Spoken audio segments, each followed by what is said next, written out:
12월 16일 금요일 마감 브리핑 영상 시작하겠습니다. 다들 좋은 주말 보내고 계신가요? 이틀 연차 내고 오랜만에 회사에 갔더니 어제 일이 너무 많이 밀려 있어서 야근하고 집에 오니까 너무 늦은 시간이라 오늘 마감 브리핑 영상을 올리게 됐습니다. 그럼 먼저 코스피 차트 보시겠습니다. 우려했었던 60일선이 아직까지는 버텨주고 있는 모습입니다.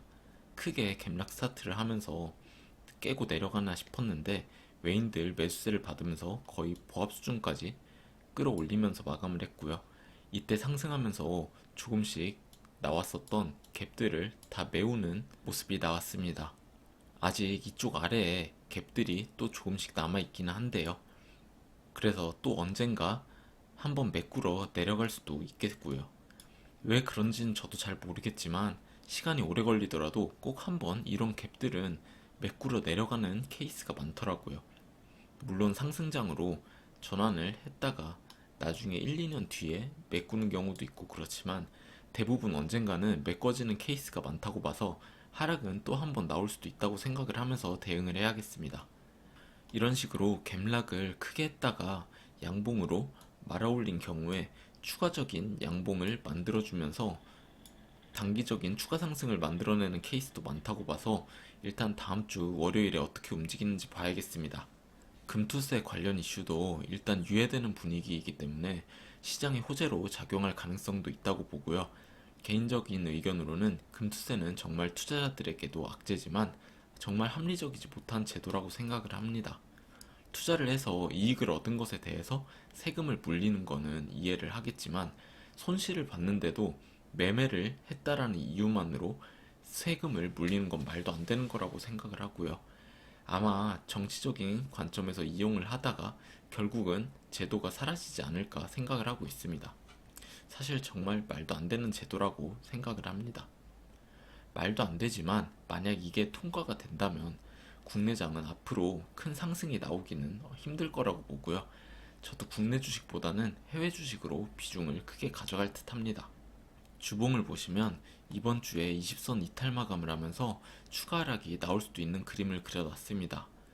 어떻게 될진 모르겠지만 금투세 유예 이슈로 갭상승 스타트를 할 수도 있다고 봐서 아직까지 완전히 하락 전환했다고 보기는 어렵지만 어쨌든 20선 이탈 마감을 했기 때문에 하락으로 전환될 가능성이 높다고 보고 대응을 하는 게 좋겠습니다. 솔루엔 보시겠습니다. 21선 터치 이후에 한 번 더 상승이 나왔다가 눌리면서 마감을 했습니다. 아직 21선 돌파는 나오지 못했지만 그래도 아직까지는 올라갈 여지는 남았다고 보고 있습니다. 스카이칩스 지분인수 같은 이슈는 사실 특별히 주가를 크게 반전을 시킬 만한 호재라고 보진 않지만 장기적으로 봤을 때는 솔루엠에서 계획한 대로 잘 흘러간다면 좋은 재료가 될 수도 있겠죠. 일단 솔루엠은 아직까지는 반전을 시킬 만한 호재가 터지지는 않고 있네요. 주봉 기준 5선 돌파가 나오지 못하고 계속 맞고 내려가는 그림이라 아직 안심할 위치는 아니라고 생각합니다. 일단 5선 위로 위치를 해주고 지지를 받다가 또 21선도 돌파를 해주고 또 지지를 받는 그림이 나와줘야 이제 앞으로 우상향하는 그림이 나올 수도 있겠구나 라는 생각을 할 수 있겠는데요. 일단은 제가 말씀드려왔던 18,000원 이쪽 라인을 돌파를 해주고 지지를 이렇게 받는 그림이 우선 나와줘야 한다고 생각합니다.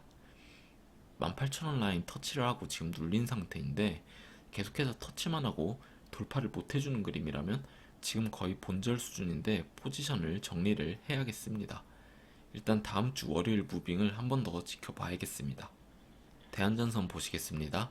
224일선 터치 이후에 추가 상승이 못 나와주고 코스피 지수와 같이 갭락 스타트를 했는데 반등이 못 나와주고 60일선에 걸치면서 하락 마감을 했습니다.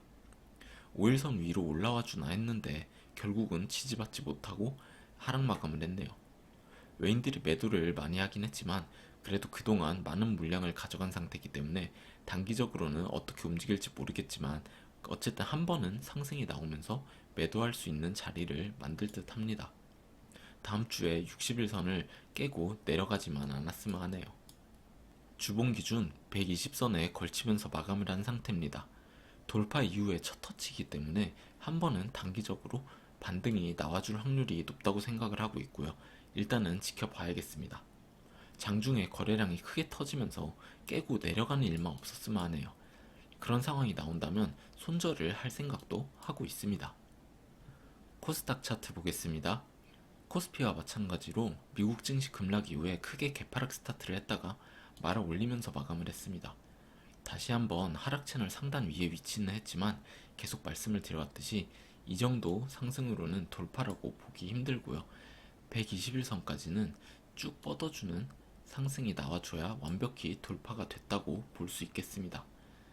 코스닥도 금투세 유예 이슈로 월요일에 갭상승 스타트가 나올 수도 있다고 봐서 일단 다음 주 월요일에 움직임을 한번 지켜봐야겠습니다.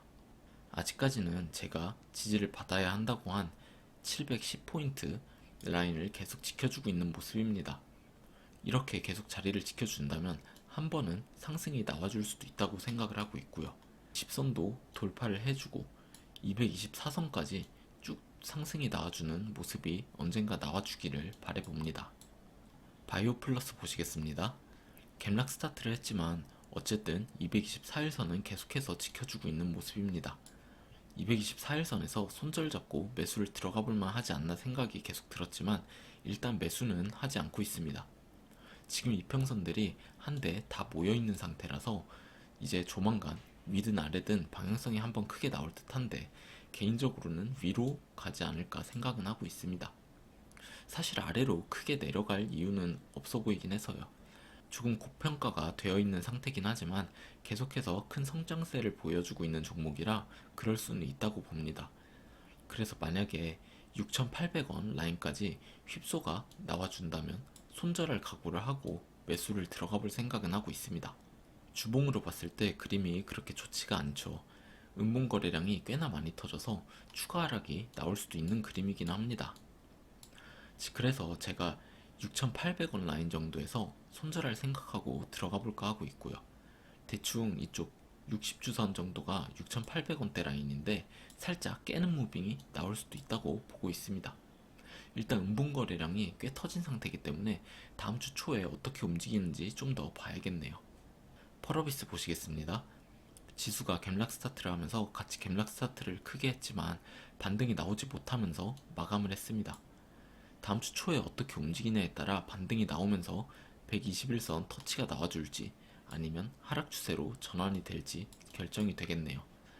사실 펄어비스는 계속해서 매출이 줄고 있는 상태긴 하지만 파이프라인이 괜찮은 편이라 지금 개발 중인 게임들 중에 하나라도 출시 예고가 뜬다면 다시 주가 회복을 하는 거는 문제가 아니라고 보고는 있습니다. 게임의 출시 결과가 어떨지는 모르겠지만 기대감을 한 몸에 받고 있기 때문에 아마 기대감으로 주가를 아주 빠르게 상승시키는 모습이 나오지 않을까 예상합니다. 그런 의미에서 결산 이후에 역성장으로 인한 하락이 나온다면 크게 매수 한번 담아볼 만한 종목이라고도 보고요. 주봉은 특별히 볼 게 없긴 합니다. 윗꼬리를 탄 음봉이 그려졌는데 거래량이 조금 터졌다는 것 정도네요. 펄어비스도 상승으로 전환을 해주려면 최소한 224일선 터치는 한번 나왔다가 하락이 나오는 게 좋아 보이는데 어떻게 될지 모르겠네요. 제넥신 보시겠습니다. 크게 개파락 스타트를 했다가 그래도 상승을 보여주면서 보합 마감했습니다. 양봉 거래량도 꽤나 크게 터져졌기 때문에 다음 주 월요일에 다시 한번 양봉이 나와주면서 비슷한 거래량을 터뜨려주고 계속해서 올라가주는 그림이 나와줬으면 하네요. 예전 마감 브리핑에서 저는 이때 거래량이 크게 터진 날 세력이 들어왔을 거라고 말씀을 드렸었죠. 그리고 지금 계속 주가를 일정 가격대에서 받치면서 횡보를 시키고 있습니다. 그래서 만약에 지금 이 자리에서 하락이 더 나오더라도 매집을 위한 하락일 가능성이 크다고 보고요. 이쪽 위치에서 진입을 해서 주가 방어를 해주고 있는데 지금 자리에서 엑시트를 하고 나가지는 않을 거라고 봅니다. 물론 말씀드렸던 대로 유증 평단가 라인까지 하락이 충분히 나올 수 있고요. 저는 그렇게 내려간다면 추가 매수를 해볼 생각을 하고 있습니다. 이번 주 음봉 거래량이 꽤나 많이 터진 모습이라 그렇게 좋아 보이진 않습니다만 그래도 아직은 가져가 볼만 하다고 생각하고 물량 홀딩 중입니다. 저번에 말씀드렸듯이 19,000원 라인까지 깨고 내려간다면 일단 포지션을 정리를 하고 유증 단가 라인 근처까지 내려갔을 때 재매수를 들어갈 생각을 하고 있습니다. A루트 보시겠습니다. 아직까지 주가가 정상화되지 못하고 있는 모습입니다. 이쪽 하락 추세선 돌파가 나와줘야 하는데 아직까지 돌파가 못 나와주고 있네요. 대주주 관계자가 또 장내 매수를 통해서 지분을 늘렸습니다. 저분이 A루트 대주주인 최정임님 남편분이라는 말도 있던데 뭐 아무튼 장내 매수가 또 들어왔고 지분을 늘렸네요. 제가 좋아하는 패턴인 이렇게 하락이 나오고 이후에 주가를 돌렸다가 위로 쭉 돌파가 나와주는 이런 그림이 나와줬으면 하고 바라고 있습니다. 이제 5일선과 20일선이 한데 모였기 때문에 조만간 방향성을 만들어낼 거라고 봅니다. 주봉은 뭐 특별히 볼 건 없습니다. 음봉을 계속해서 만들어내다가 양봉이 하나 나왔는데요. 이걸로 상승 전환이 됐다고 보기도 어렵고 그냥 다음 주 움직임을 계속 지켜보면 되겠습니다. 제넨바이오 보시겠습니다. 제넨바이오도 뭐 특별히 다룰 건 없어 보입니다. 아래 21선 지지를 받아주고 말아 올렸지만 224일선 돌파는 못해주고 보합 수준으로 마감을 했습니다. 제넨바이오는 다음 주에 봐야 할 것은 22일이 12 추가 상장일이니까 20일부터 매도가 나올 겁니다. 그때 단기적으로 하락이 나올 수 있는데 얼마나 하락이 나올지가 중요하겠고요. 만약에 물량 매도를 하기 위함이라면 월요일에 약상승을 시키고 마감을 했다가 화요일에 한번 급상승이 나오면서 이쪽에서 매도가 나올 수도 있는데 만약에 그런 그림이 나온다면 저도 추가적으로 매도를 해볼 생각입니다. 남은 물량의 30% 정도 매도를 해볼 생각이고요. 그러고 이때처럼 다시 하락이 나온다면 아래에서 재매수 타점을 찾아볼 생각이고 계속해서 올라가는 그림이라면 남은 물량 홀딩하면서 지켜보면 되겠죠. 주봉이 참 애매하긴 합니다. 양봉을 크게 빼주면서 마감을 한 것도 아니고 저번 주와 이번 주 모두 윗꼬리를 크게 달고 내려와서 마감을 했는데요. 거래량까지 터진 상태라 주봉으로만 본다면 안 좋아 보이긴 합니다. 그래도 아직 시비도 많이 남은 상태고 임상 승인 이후에 호재를 만들어낼 재료들이 많이 있을 거라고 생각을 해서 아마 세력이 종목을 버렸을 거라고는 생각이 안 들긴 합니다. 그래서 일단 좀 더 홀딩을 하고 지켜볼 생각입니다. 오늘도 시청해주셔서 감사드리고요. 좋은 하루 되시기 바랍니다. 감사합니다.